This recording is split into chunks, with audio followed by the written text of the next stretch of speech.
धर्मेंद्र सिंह चौहान और आप देख रहे हैं इस वक्त NDNews.in। हमारे बीच गोलू परवार जी हैं। जैसे कि सदर में गदर इस समय कटा हुआ दलालों के द्वारा डॉक्टरों तक पैसा पहुंचता है ऑपरेशन का। जैसे कि बिना पैसे के ऑपरेशन नहीं किया जाता, गरीबों से पैसा लिया जाता है। उसी में आज धरना प्रदर्शन युवा विकास समिति के तत्वाधान में किया जा रहा है। हमारे बीच अध्यक्ष जी मौजूद, आइए हम बात करते हैं, क्या मांग है आप लोगों की? जी, हम लगातार कल से 24 घंटे से ऊपर समय हो गया। आज हमारा अनशन का दूसरा दिन है। हम 6 मुख्य मांगों को लेकर के यहाँ अनशन पर बैठे हुए हैं, जो निरंतर जिला प्रशासन को पूर्व से भी अवगत कराते चले आए, जिसमें आज तक भी सुधार नहीं हो पाया। और आज इसी वजह से हम लोगों को अनशन पर बैठने के लिए मजबूर होना पड़ा। सबसे पहली बात तो यह है कि जो भी जिला अस्पताल के अंदर दवाएं लिखी जाती हैं, उनके लिए पर्चा बाहर से न बने, वो दवाएँ अंदर ही उपलब्ध कराई जाएँ। दूसरी बात यह है कि जिला अस्पताल के अंदर समस्त डॉक्टर एवं स्टाफ का एक आईडी कार्ड सुनिश्चित कराया जाए, जिससे मरीजों को या जाने वाले लोगों को ये पता चले कि ये स्टाफ के लोग हैं।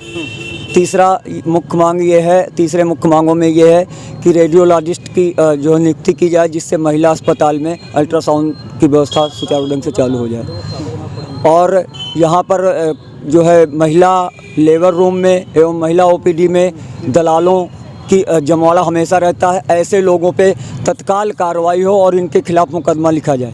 दलालों को शरण कौन दे रहा है यहाँ पर? यहाँ पर दलालों को शरण देने में जो है सक्षम ही कर्मचारी, CMO, CMS सभी के सह से ही जो है यहाँ पर दलाल फलीभूत हो रहे हैं। प्राइवेट सेक्टर पुरुष जो है वार्ड में OPD में प्राइवेट लोग बैठते हैं, जो कि ये नहीं बताया जा सकता कि ये डॉक्टर हैं या अदर लोग हैं। इन लोगों के माध्यम से दूर दूर से यहाँ से रायबरेली, लखनऊ, कानपुर तक से दवाएं मंगाई जाती हैं। दवाओं का जो है ये लोग व्यापार करते हैं। तो इसमें संरक्षण पा रखा इन्होंने सक्षम अधिकारियों का।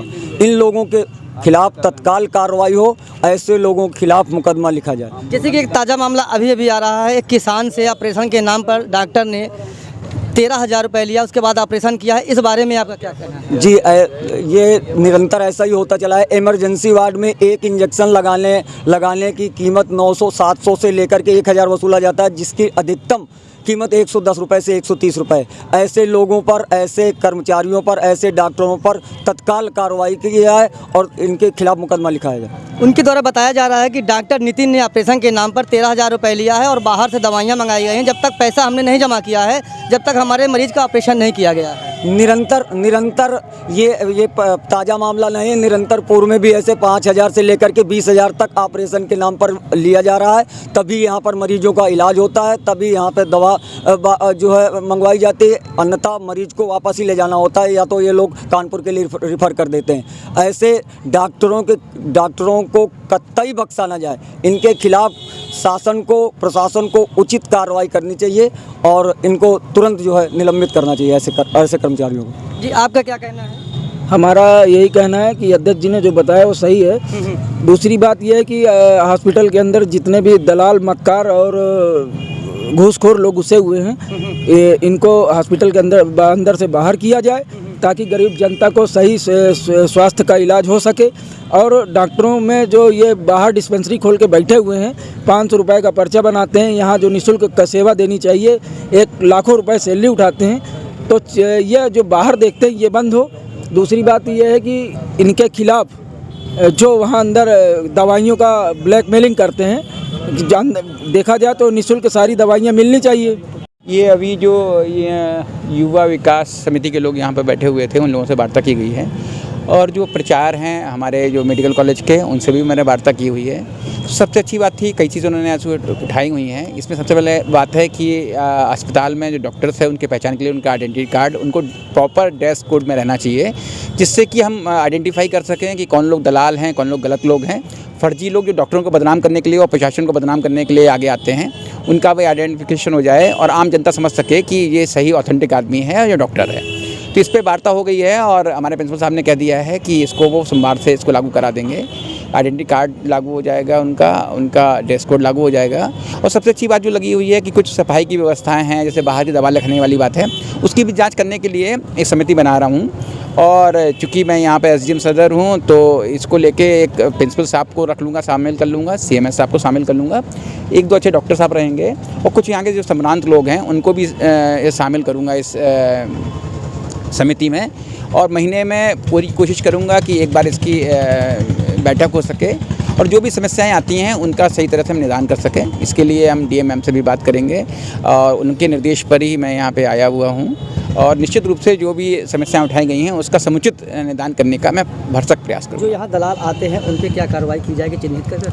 देखिए, जहाँ तक अभी आपके सामने वार्ता हो रही थी, दलाल का तो कहीं प्रवेश निषेध है, बिल्कुल स्पष्ट रूप से। कोई भी कार्यालय हो, अस्पताल हो, चाहे हमारा कोई भी कार्यालय हो, उसके लिए जो भी समुचित हम लोगों को व्यवस्थाएं करनी पड़े उसको करेंगे। और सबसे पहले प्रिंसिपल साहब से मैंने कहा है, क्योंकि वो मुखिया हैं, इसको देखने वाले हैं, सबसे पहले उनकी जिम्मेदारी है कि इस तरह के दलालों का प्रवेश निषेध होना चाहिए। जो मरीजों को पानी पीने की जगह है, वहाँ पे पानी का जमाव है, वहाँ पे मच्छर वगैरह को काफ़ी प्रकोप है, वहाँ पे साफ़ सफाई नहीं की जा रही। इतना कचरा है कि जिसको देखकर मतलब लोग हैरान होते हैं। जैसे सफाई के बारे में बात करी गई है, तो उसके लिए वो समिति जो बना रहा हूँ, तो उसमें इनकी समस्याएं इन लोगों की भी सुनूंगा। कुछ हम लोग रैंडम इसमें निरीक्षण भी करेंगे, जिससे कि जो भी अस्पताल की सुविधाएं हैं जो सरकार हमारी दे रही है वो मरीजों को मिलती रहे। एसडीएम साहब, ये बताइए कि आज युवा जब धरने पर बैठ गया है, आपको आना पड़ा?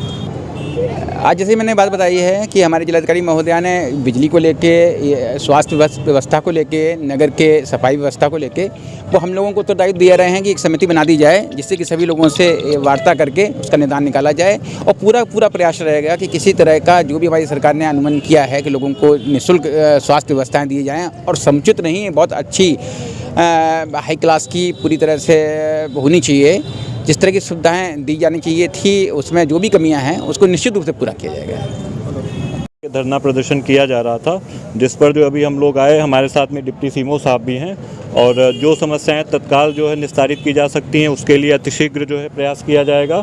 और कुछ समस्याएं ऐसी हैं जिनका निस्तारण शासन स्तर से होना है, उसके लिए जिलाधिकारी महोदया के माध्यम से शासन को अवगत कराया जाएगा। लेकिन ये हमेशा की समस्या थी कि यहाँ 1.5 वर्ष से अल्ट्रासाउंड महिलाओं का नहीं है और वहाँ पर एक डॉक्टर नहीं है, तो आप 250 करोड़ का मेडिकल कॉलेज बनवा देते हैं लेकिन एक डॉक्टर की उपलब्धता नहीं करवा पाते हैं। तो ये कहीं ना कहीं प्रशासन की नाकामी है। ये कब तक जानती रहे, कब तक सुनेगी जनता? देखिए, ये अभी संज्ञान में है और इसको लेकर के मैं अभी सीएमओ महोदय को और जिलाधिकारी महोदया को यहाँ से जाने के बाद अवगत कराता हूँ, और बिल्कुल जो भी शासन स्तर पे है उसके लिए पत्राचार किया जाएगा, शासन से वार्ता की जाएगी। आखिर अस्पताल में सीसीटीवी लगे हैं, तो दलालों की एक बार पहचान करके इन दलालों को जेल क्यों नहीं भेजा जा सकता? रोज की वही समस्या बनी हुई है कि वही दलाल, वही 10 दलाल उन्हीं 10 डॉक्टरों के पास जाके सारा काम करवाते हैं। आम आदमी लाचार है, आम आदमी मजबूर है। मुख्यमंत्री 0 टॉलरेंस की बात करते हैं, फिर भी लोग परेशान हैं। नहीं, लोगों को अच्छी स्वास्थ्य व्यवस्था मिले, ये शासन की जो है प्रमुख विषय है। और इसके लिए जो है अभी डिप्टी सीएमओ साहब से बात हुआ है कि जितने भी यहाँ पे स्टाफ के लोग रहेंगे उनको जो है आई कार्ड और प्रॉपर नेम प्लेट लगा रहे, जिससे कोई भी व्यक्ति आए तो सही व्यक्ति के पास ही पहुँचे, दलालों के पास ना पहुँचे, मध्यस्थ के पास ना पहुँचने पाए। उम्मीद करते हैं कि आज युवा रोड पर आ गया है, आज युवा बैठा है धरने पर। उम्मीद करते हैं कि इनकी बात आगे सुनी जाएगी।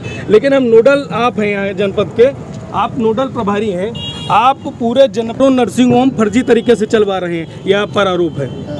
उसका हम जांच करा रहे हैं, जो भी नर्सिंग होम मानक के अनुसार नहीं पाया जाएगा उस पर कार्रवाई की जा रही है। ये लाइन कब तक बोलते रहेंगे आप? ये लाइन कब तक बोलेंगे आप? कुछ नर्सिंग होम बंद भी किए गए हैं। आप एक नर्सिंग होम का नाम बताइए, आपने किसको बंद किया? माँ नर्सिंग होम है, उसको हमने बंद किया। वहाँ पर जो है एक महिला की डेथ हो गई थी, तो उसको जो है उसको सील कर दिया गया। और अस्पताल वहाँ तो लोग बता रहे हैं आपको पीटा गया, तब आपने बंद कराया? नहीं, पीटा नहीं गया था, धक्का मुक्की हुई थी, पीटा नहीं गया था। नहीं, धक्का मुक्की क्या? आप तब निकलते हैं जब जनता रोड पर आती है। यहाँ से लेकर नौवा बाग से लेकर शांति नगर तक सैकड़ों नर्सिंग होम है। एक नर्सिंग होम को आप बंद करने की हिम्मत नहीं जुटा पाते हैं।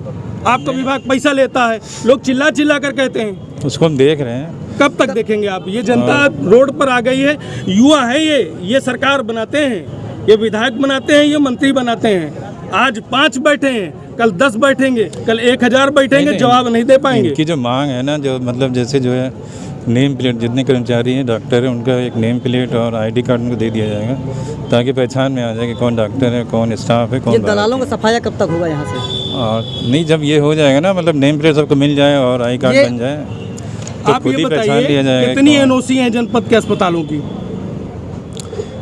अभी NOC तो फायर इनके समय थोड़ी दिक्कत हो रही है, तो जो फायर अफसर हैं DFO उनसे बातचीत हो गई है, तो हम लोग 5 नर्सिंग होम को बुला के मीटिंग कर रहे हैं। उनकी जो है फायर की जो एनओसी है उसमें कुछ उनको नर्सिंग होम में कुछ तब्दीली करनी पड़ेगी, जैसे सीढ़ी वगैरह चौड़े करना है और 2 रास्ते चाहिए कम से कम, निकास के 2 रास्ते।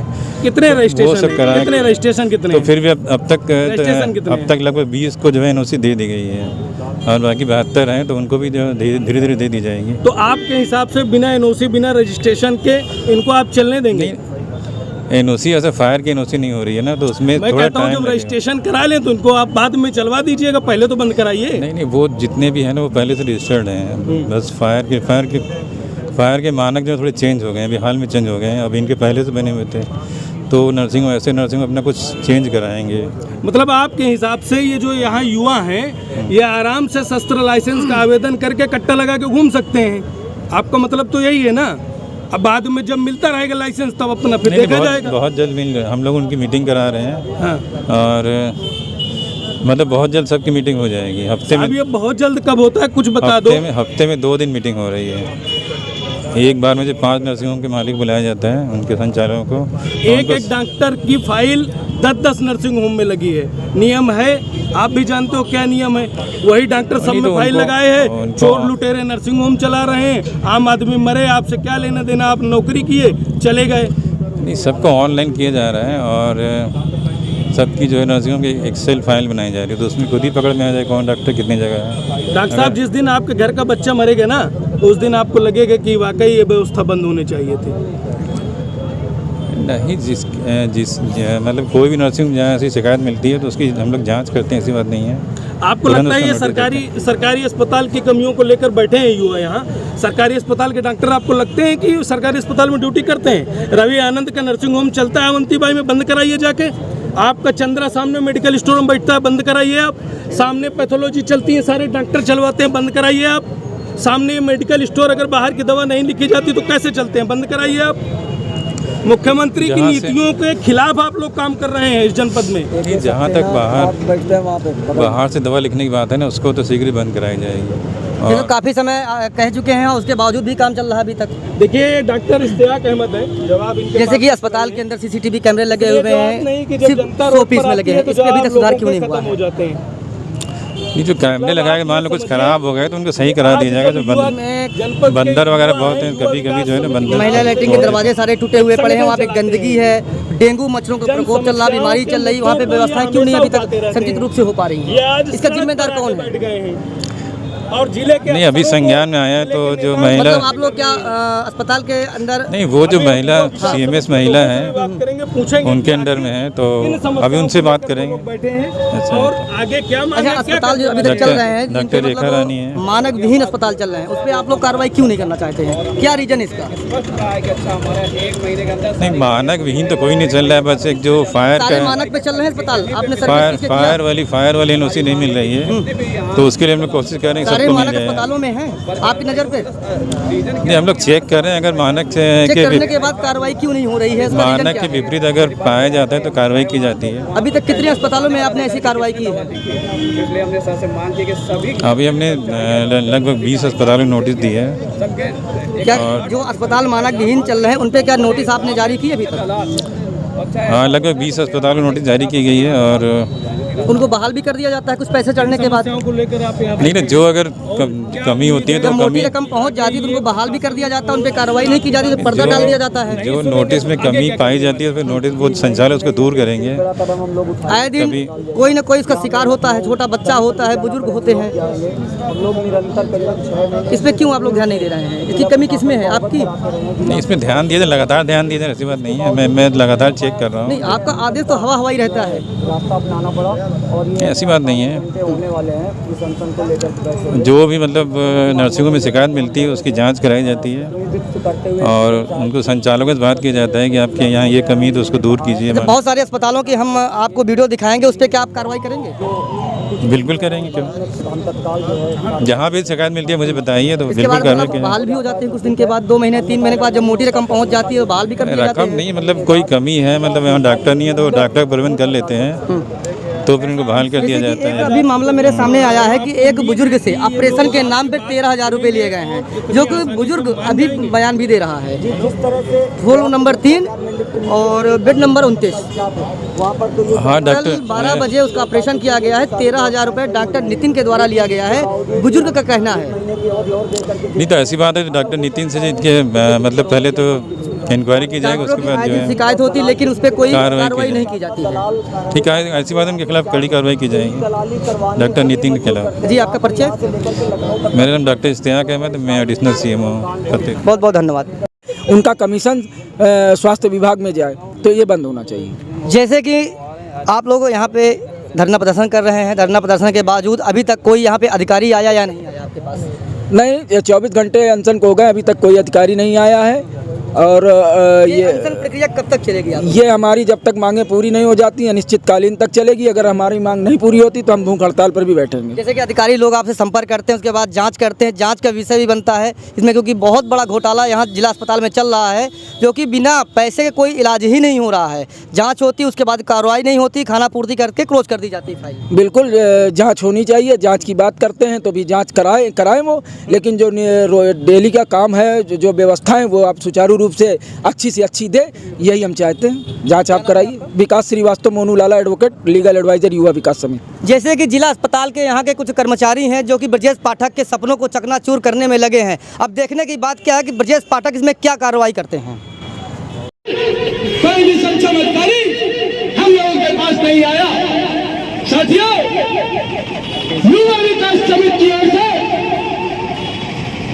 आप सभी